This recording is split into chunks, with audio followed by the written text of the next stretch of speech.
Hello. അപ്പോൾ എൻ്റെ ഒരു അനിയത്തി എന്നോടൊരാഗ്രഹം പറഞ്ഞു കൊത്തു പൊറോട്ട കഴിച്ചിട്ടില്ലാന്ന്. അപ്പോൾ കൊത്തു പൊറോട്ട ഉണ്ടാക്കി കൊടുത്താലോ? ഇന്നലെ മേടിച്ച 2 പൊറോട്ട ഉണ്ടായിരുന്നു. അപ്പോൾ അത് വെച്ചാണ് നമ്മളിന്ന് കൊത്തു പൊറോട്ട ഉണ്ടാക്കുന്നത്. അപ്പോൾ അതിൻ്റെ ചീനച്ചട്ടിയിലേക്ക് കുറച്ച് വെളിച്ചെണ്ണ ഒഴിച്ച് വളരെ കുറച്ചായിട്ട് ഒഴിക്കണുള്ളൂ. പിന്നെ ഞാൻ ഇട്ട് കൊടുത്തത് സവോളയാണ്. നീളത്തിലരിഞ്ഞ സവോളയാണ് ഇട്ട് കൊടുത്തത്. പൊടി പൊടിയായിട്ടായിരുന്നു സവോള ഇട്ട് കൊടുക്കുക. ഞാൻ തന്നെ ഇപ്പോൾ ചിക്കൻ്റെ ഗ്രേവി ഒന്നും ഒഴിക്കണില്ല. അങ്ങനെയൊക്കെ ഒഴിച്ചും ഉണ്ടാക്കാം കേട്ടോ. പിന്നെ ഞാൻ ഉപ്പിട്ട് അത് വഴറ്റി അതിന് ശേഷം ഇട്ട് കൊടുത്തത് മസാലപ്പൊടിയാണ്. ചിക്കൻ്റെ പകരം ഇരിക്കട്ടെ. അതിന് ശേഷം കുറച്ച് മുളക് പൊടി ഇട്ട് കൊടുത്തിട്ടുണ്ട്. ഇനി ഇതെല്ലാം കൂടി പച്ചമണം മാറണ വരെ നന്നായിട്ട് വഴറ്റിയെടുക്കണം. ഇത് ഞാനിപ്പോൾ ഒറ്റക്കൈയിൽ പിടിച്ചിട്ട് ചെയ്യണതുകൊണ്ട് എനിക്കിതൊന്നും ക്ലിയറായിട്ട് ചെയ്യാൻ പറ്റില്ല കേട്ടോ. അതുകൊണ്ട് കുറച്ച് അടിയിലൊക്കെ പിടിക്കുന്നുണ്ട്.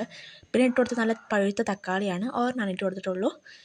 ഇത് നന്നായിട്ട് നമ്മൾ കൊത്തി ഉടച്ച് വേവിക്കണം. മീൻസ് ഇത് ചട്ടകം വെച്ച് കുത്തി കുത്തി ഇത് നന്നായിട്ട് വേവിച്ചെടുക്കണം. മീൻസ് അതിനകത്തുള്ള വെള്ളമൊക്കെ ഇറങ്ങി തക്കാളി നന്നായിട്ടൊന്ന് വെന്ത് കിട്ടണം. കണ്ടോ, അത് അത്രയും ചെയ്തപ്പോഴത്തേക്കും അടിയിൽ പിടിച്ചോ. ഒറ്റ കൈ കൊണ്ടാണ് ചെയ്യുന്നത്, അതുകൊണ്ടാണ് കേട്ടോ.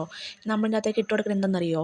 ഒരു കോഴിമുട്ട, ഒരു മുട്ട ഫുൾ ഇട്ടിട്ടുണ്ട്. വേണേൽ ഒന്നിൽ കൂടുതൽ മുട്ട എടുക്കാം. ഇപ്പോൾ 2 പൊറോട്ടയല്ലേ ഉള്ളൂ നമുക്ക്, അതുകൊണ്ടാണ് ഞാൻ ഒരു മുട്ട ഇട്ട് കൊടുത്തേക്കുന്നത്. നന്നായിട്ട് അത് ഇളക്കി മിക്സ് ചെയ്ത് നന്നായിട്ട് ഇതെല്ലാം കൂടി യോജിപ്പിച്ച് വേവിക്കണം. ഓക്കെ, അപ്പോൾ ഞാനിതൊന്ന് കൊത്തി ഒടിച്ചിട്ട് വരാം കേട്ടോ. ചിക്കി പൊരിച്ചിട്ട് വരാം. ഇതാണ്ട് ചിക്കി പൊരിച്ചു. അതിന് ശേഷം നമ്മൾ പൊറോട്ട ഇട്ട് കൊടുത്തു.